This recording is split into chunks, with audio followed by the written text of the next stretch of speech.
Hey guys, I had a few questions about what I do every day as a coach and how I fit it all into my schedule.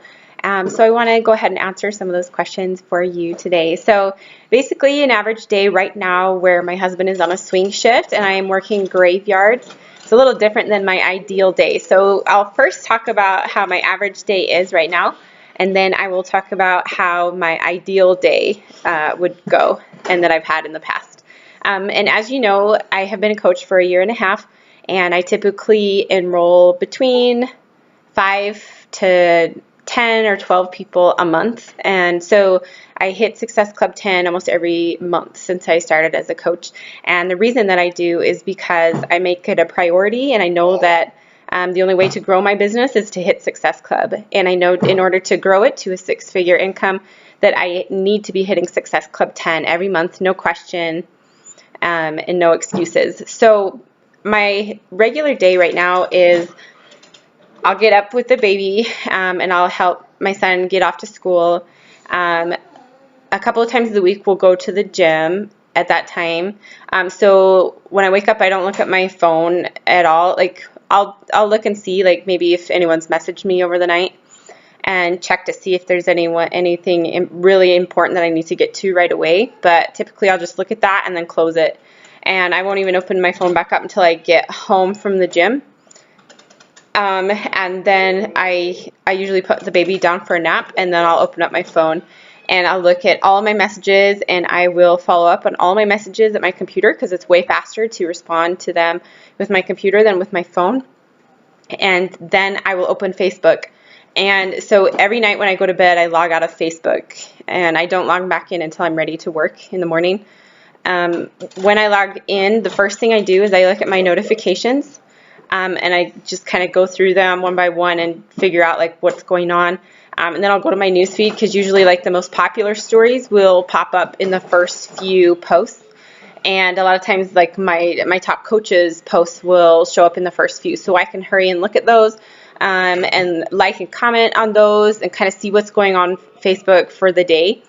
And then I turn off my phone. My son gets home. I spend time with him. We do lunch. I take care of the baby. And then it's kind of like back and forth throughout the day where I fit in little spots of coaching and responding to messages and things like that. If I had it, like my ideal way would be to just sit and work for an hour or two, but that doesn't really happen right now. So what I like to do is when I do my follow-ups and talk to people in messages, I don't like to talk in messages for very long because they tell you that you should attract your client online and connect with them on the phone. That is the number one best way to do this business. So when I speak to someone, I will kind of get to know them a little bit, ask them about what health and fitness goals they're working on, or invite them to my group. If they're interested in my group, then I tell them, I'd love to tell you more. Can I call you tomorrow at this time? So I give them a specific time, and then I put it in my calendar. And so every day I schedule at least like 1 to 2 phone calls. And I know that I'm going to be on the phone with these people for at least 15 minutes to 30 minutes, depending on the person, whether it's like a coach or someone new. So I usually do calls in the afternoon. So like after my son's had his lunch and I've played with my kids for a little bit, then I'll do a phone call. My son will like play with his toys or whatever while I'm on the phone, and I'm usually holding the baby while I'm on the phone because he won't let me set him down. So after I've done that, then we kind of just like go to the grocery store, run errands or whatever. And then when I put the baby down for his nap about 3:30, I do a little bit more work. And you have to realize that like my goals may be different than yours. My goal is to build a business and to build a 6-figure income. And so I try to fit coaching in as much as I can without going crazy, I mean, I definitely could spend a lot more time on coaching than I do, but I probably spend more time on coaching than maybe some others. But that's the reason why I hit Success Club 10.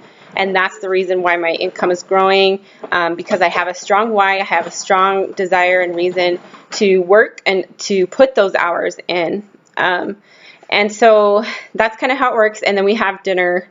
We spend time as a family, put the kids to bed. I usually spend between like 5 to 8 just with my family and with the kids playing.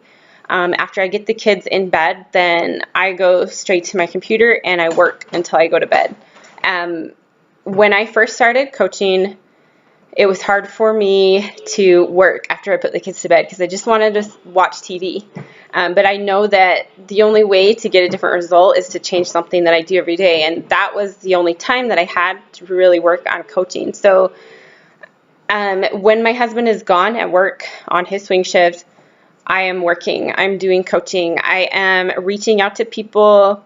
I'm messaging people. I am creating videos. I am following up with coaches, things like that. So when my husband is home, of course, we will like watch TV together or something. But when he's gone, I'm working because it's so important for me to get that time in when he's away and when he's home to spend the time with him.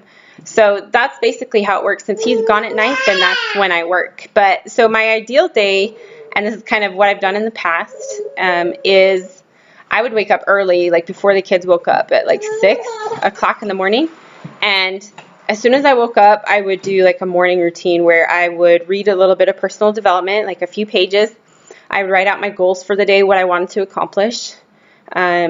I would have my list of names ready to go. And I would sit at my computer and I would just run down that list of names. Just from one person to the next person, sending out messages, and I would go as fast as I can for like an hour because I knew that I had to go as fast as I could before the kids woke up. And so that's kind of like what I do now, but I'm doing it at night, and I'm working as fast as I can before it hits like 11 o'clock because I don't want to be sending messages after like 10:30 or even 10 o'clock. So I'm like working as fast as I can before people start going to bed. So it was better for me to do this in the morning because then it would get my day started off right, where I got my work, the majority of my work done in the morning, and then I could devote more time and energy to my kids. And I'd also have that feeling of accomplishment, knowing that I had accomplished most of my work for the day that morning. And then, of course, like later on in the afternoon, I would do a little bit more work or whatever, and then.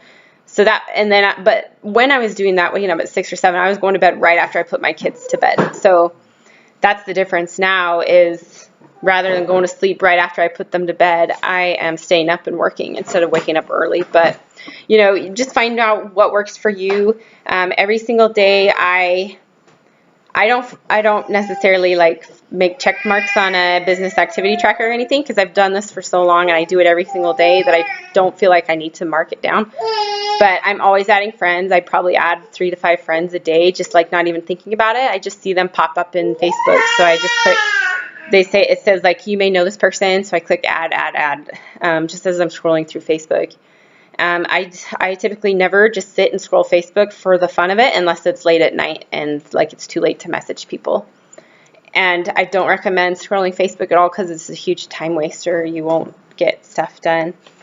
So that's what a typical day looks like and how I fit everything in. So hopefully that answers your questions. I know there was a couple of coaches wondering about that. Just let me know how I can help in any way. I know business activity trackers work great for some people, especially the ones who like to make check marks and check off boxes that they've done certain things for the day. For me, I really like to follow a list of names. So everyone who likes your comments on my posts, I put them down here, and I'll put like what posts they commented on. So when I go to the person, I'll be like, hey, how are you? Thanks for liking my post about my gratitude journal. And then I'll ask them something like, where are you from? Or have you ever seen this journal before? How many kids do you have? Whatever it may be, like according to what their profile looks like. For example, if the person looks like they have a bunch of kids, then I'll ask them, you know, how many kids do you have? It looks like you have a great family, or whatever. Always remember to end your conversation with a question. And then people will respond to you. If you don't end it in a question, people are not going to write you back as often. That's a huge thing that I've learned. So always end with a question. I hope these tips helped you. Please let me know how I can help in any way. Thanks, guys.